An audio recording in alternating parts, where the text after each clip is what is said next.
Pemirsa, wisatawan yang hilang selama 3 hari di Gunung Bromo akhirnya ditemukan dalam kondisi selamat. Evakuasi korban berlangsung dramatis karena medan yang terjal.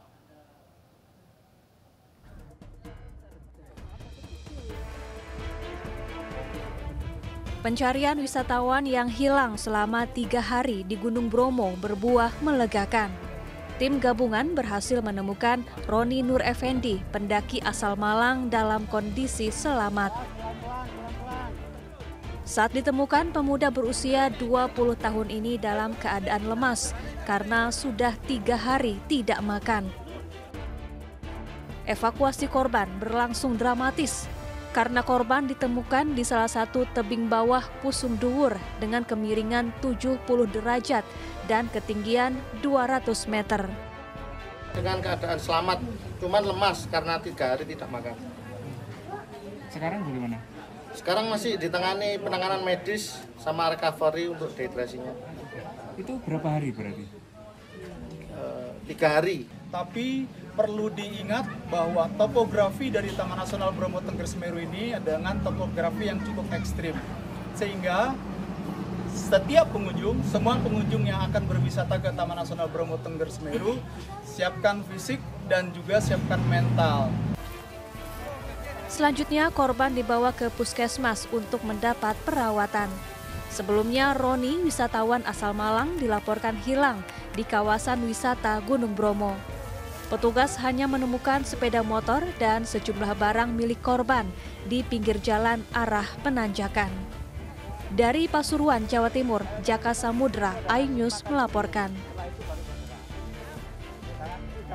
Pemirsa, 2 orang pelajar pesantren hanyut terbawa derasnya arus sungai saat mandi di wisata alam Gomara, Labuhan Batu, Sumatera Utara. Tingginya debit air menyulitkan petugas dalam proses pencarian.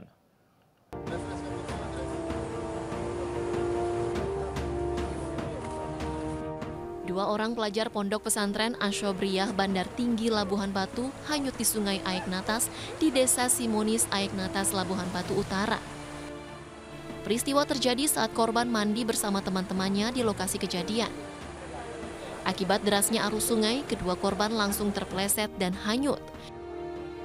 Petugas dari BPBD dan Basarnas Labuhan Batu langsung turun ke lokasi dan melakukan pencarian. Kronologisnya mereka berwisata, mandi-mandi di sini, kemudian 2 orang terseret terbawa arus. 1 laki-laki, 1 lagi perempuan. Atas nama Sinta dan Rizky.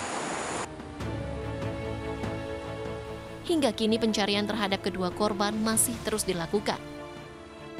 Dari Labuhan Batu Utara, Sumatera Utara, Ikang Amanda, iNews melaporkan. Seorang warga negara asing asal Jepang, Mitsuhiro Taniguchi, yang menjadi buronan kedutaan besar Jepang dideportasi ke negara asalnya. Mitsuhiro adalah terduga pelaku penipuan bansos COVID-19 di Jepang hingga 960 juta yen atau setara 104 miliar rupiah. Terduga kasus penipuan bansos COVID-19 di Jepang dipulangkan ke negara asalnya untuk proses penyelidikan atas kasusnya. Mitsuhiro diduga telah melakukan tindak pidana penipuan bansos COVID di Jepang hingga 960 juta yen atau setara 104 miliar rupiah. Sebelumnya Mitsuhiro berhasil diamankan petugas kepolisian dan imigrasi di Bandar Lampung setelah mendapatkan informasi dari kedutaan besar Jepang.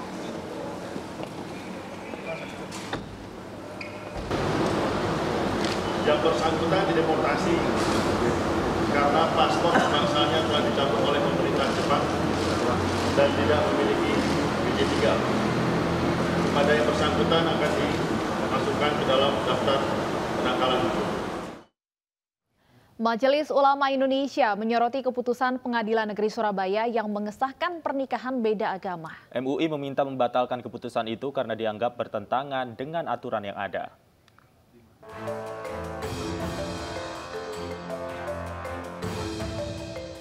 Majelis Ulama Indonesia meminta Pengadilan Negeri Surabaya membatalkan pernikahan beda agama yang telah tercatat di catatan sipil.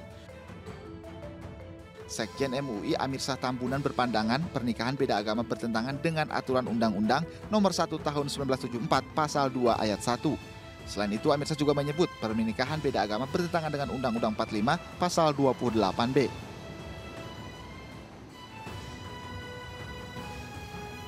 Sebelumnya Pengadilan Negeri Surabaya mengabulkan permohonan pasangan berinisial RA dan EDS agar diizinkan menikah beda agama.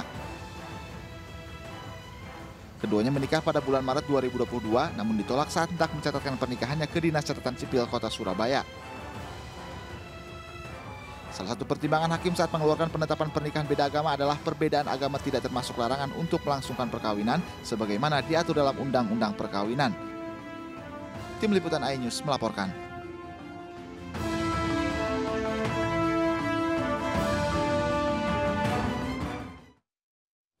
Dan untuk membahas lebih lanjut terkait respon Majelis Ulama Indonesia atas putusan Pengadilan Negeri Surabaya yang mengabulkan pernikahan beda agama, sudah bergabung bersama kami Sekretaris Jenderal MUI Amir Syah Tambunan. Selamat sore, Assalamualaikum Pak Amir. Waalaikumsalam warahmatullahi wabarakatuh. Baik Pak Amir, terhadap rencana atau kasus ini, pernikahan beda agama, apa sebenarnya sikap MUI?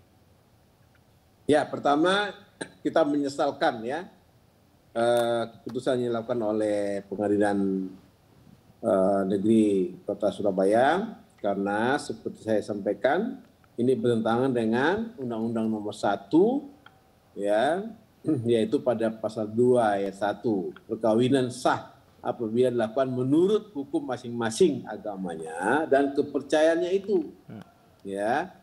Nah, karena itu maka di ayat 2 disebutkan tiap-tiap perkawinan dicatat menurut ya peraturan perundang-undangan yang berlaku.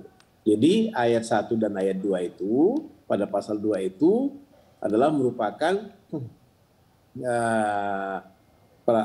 norma yang harus ditegakkan oleh aparat penegak hukum. Mengapa? Karena tidak mungkin, bukan tidak mungkin, tapi logika hukumnya memaksakan kedua agama yang berbeda, karena perkawinan itu adalah sah apabila dilakukan menurut hukum masing-masing agamanya. Jadi kalau masing-masing agamanya ya kalau dia Muslim ya Muslim, kalau dia Kristen ya Kristen, gitu. Jadi jangan, mohon maaf istilah gado-gado ya, campur aduk. Jadi karena itu maka kita minta itu dibatalkan oleh Pengadilan Negeri Kota Surabaya. Baik. Itu satu ya. Yang kedua, kalau kita tarik lagi ke aturan yang lebih tinggi, yaitu pada pasal 29 tentang kebebasan dan kemerdekaan memeluk keyakinan ya terhadap Tuhan Yang Maha Esa. Artinya ketika ada keyakinan yang berbeda, maka itu salah satu di antaranya terjadi pemaksaan ya. Nah, pemaksaan itu tidak boleh dalam beragama, karena beragama itu harus rela masing-masing, lakum dinukum waliyadin, bagimu agamamu dan bagiku agamaku. Nah, berikutnya di pasal 29 ya Undang-Undang Dasar 45 juga itu jelas ya bahwa negara memberikan kebebasan dan kemerdekaan untuk menganut agama masing-masing. Jadi ketika ada agama yang berbeda itu terjadi lagi pemaksaan. Nah, di pasal 29J juga memberikan pembatasan yang ditetapkan dengan undang-undang dan untuk menjamin pengakuan serta penghormatan atas hak dan kebebasan orang lain untuk memenuhi ketentuan yang adil sesuai dengan pertimbangan moral dan nilai-nilai agama. Gitu ya, supaya apa? Supaya nilai-nilai agama yang dianut masing-masing pemeluk itu bisa terjaga dengan sebaik-baiknya. Baik, Pak Amir, tadi disebutkan MUI meminta PN Surabaya mencabut keputusannya. Sudah ada komunikasi dengan pihak Pengadilan Negeri Surabaya, Pak, dari MUI Pusat? Nah, ini terima kasih ini ke Anius ya, bagian dari komunikasi yang saya kira publik sudah mengetahui ya. Dan selanjutnya tentu Pengadilan Negeri Surabaya kita minta untuk selanjutnya melakukan komunikasi dengan berbagai pihak, termasuk dengan Majelis Ulama Indonesia. Nah, sekali lagi saya ingin tegaskan bahwa di dalam fatwa MUI juga itu jelas dan tegas disebutkan perkawinan itu adalah perkawinan yang tidak sah dan haram hukumnya. Ya, saya ulangi, perkawinan yang beda agama itu tidak sah dan haram hukumnya. Begitu saya kira. Oke, baik Pak Amir. Artinya kalau memang nanti putusannya dibatalkan, apakah pernikahannya juga akan batal dan akan gugur sendirinya? Ya, begini. Jadi kembali ke pokok persoalan bahwa beragama itu kan tidak boleh dipaksa. Nah sekarang kita minta kerelaan salah satu pasangan, terutama yang pasangan Muslim untuk tentu dengan agama yang diyakini, ya. Nah demikian juga salah satu diantaranya, monggo untuk memilih aja dengan sukarela memilih ajaran agamanya masing-masing. Ya, syukur-syukur ya beliau dua pasangan ini memeluk agama Islam. Tentu juga dengan cara kerelaan tanpa keterpaksaan. Tidak bisa beragama dengan keterpaksaan, ya. Begitu juga pernikahan tidak bisa dilakukan dengan keterpaksaan. Perkawinan atau pernikahan juga harus dengan kerelaan. Dengan kerelaan itu, maka dua hal yang saya kira harus equal ya, equal di dalam melangsungkan perkawinan atau pernikahan, juga bersamaan dengan ajaran agama yang dipeluk. Baik. Gitu. Baik, terima kasih Pak Amirsyah Tambunan, Sekjen MUI sudah bergabung bersama kami di Ini Sore. Pemirsa, tidak jadi menikah karena ditinggal sang kekasih, seorang wanita di Kupang, Nusa Tenggara Timur menggugat pacarnya di pengadilan sebesar 1,4 miliar rupiah. Pasalnya penggugat merasa dirugikan karena telah mengeluarkan biaya persiapan pernikahan dan untuk tanggungan hidup anaknya.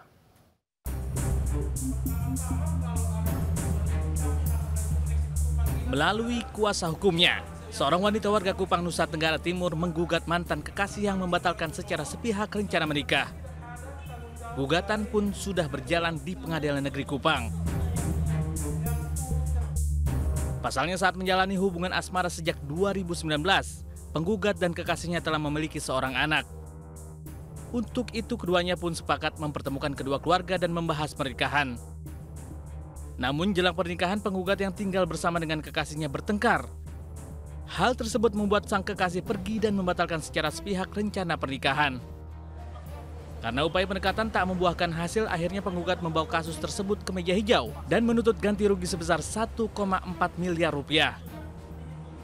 Pacarnya ini atau tergugat diduga keras telah melakukan perbuatan melawan hukum sebagaimana tertuang dalam pasal 1365 KUH Perdata dan juga ada dalam jurisprudensi Mahkamah Agung nomor 3277/K/PDT tahun 2000 yang menyatakan bahwa apabila seseorang yang tidak memenuhi janji untuk mengawini, maka perbuatan tersebut dikategorikan sebagai perbuatan melawan hukum. Besarnya uang gugatan untuk ganti rugi pengeluaran biaya persiapan pernikahan dan uang tanggungan hidup anaknya.